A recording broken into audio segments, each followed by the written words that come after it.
Thanks for listening to BYU-Idaho Radio. These are your evening headlines for Friday, the 11th of October, 2024. I'm Kalen Wills.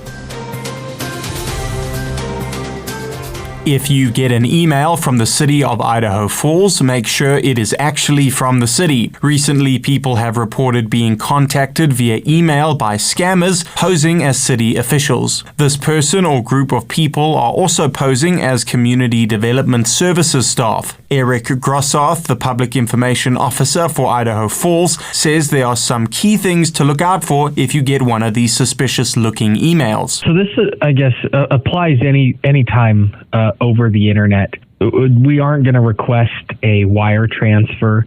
The secure payments are processed through a private portal that is already set up. And then also carefully examine the email address.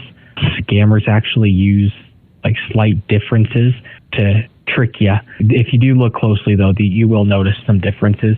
If you have any questions about a message, always contact them directly. It's just important to realize email scams, phishing, other cyber-type attacks are getting more sophisticated, and just be very cautious of whatever communication you get over the internet, phone, and make sure that that's legitimate. If you think you may have been the victim of this scam, the city asks that you contact them and report it to the authorities as soon as possible. To call the city, dial 208-612-8100. That's 208-612-8100.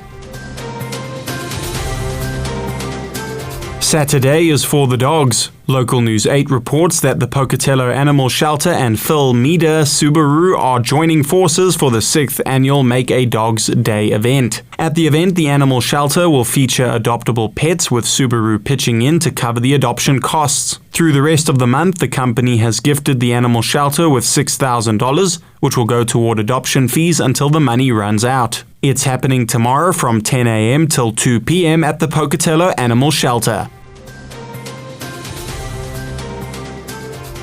A Wyoming committee recommended a temporary bump in funding for public schools, while educators await a judge's decision on the state's broader duties to the system. Wyoming News Service reports Wyoming's Joint Education Interim Committee voted to recommend an 8.5% increase in funding for public education during the next school year, an amount calculated to return funding to levels mandated by the state's constitution. That comes through what's called an external cost adjustment, which adjusts annually for inflation. That's meant to be on top of a recalibration that happens every 5 years. But Wyoming Education Association President Kimberly Amon says the legislation hasn't incorporated results from the last 3 recalibrations. We in this state are operating on a funding model that dates clear back to 2010. The Wyoming Education Association sued the state in 2022 for violating its constitution by not adequately funding public education. The judge is expected to make a decision on the case after he receives final materials later this month. The cost adjustments are delivered via a block grant, so the proposed increase doesn't translate directly to a bump in teacher pay. Amon says some school districts have had to use the block grants in creative ways to retain teachers, at the cost of other programs. Amon says that particularly impacts rural communities. Because we're such a rural state,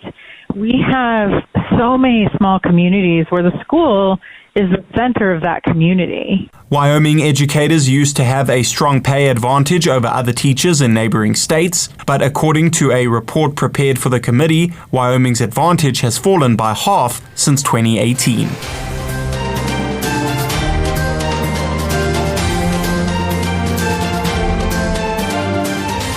A big thank you for making BYU-Idaho Radio a part of your evening routine. These have been your evening headlines for Friday, the 11th of October, 2024. You can stay up to date on the latest from the community and the campus by tuning in to BYU-Idaho Radio on KBYI 94.3 FM. Be informed, be inspired. BYU-Idaho Radio.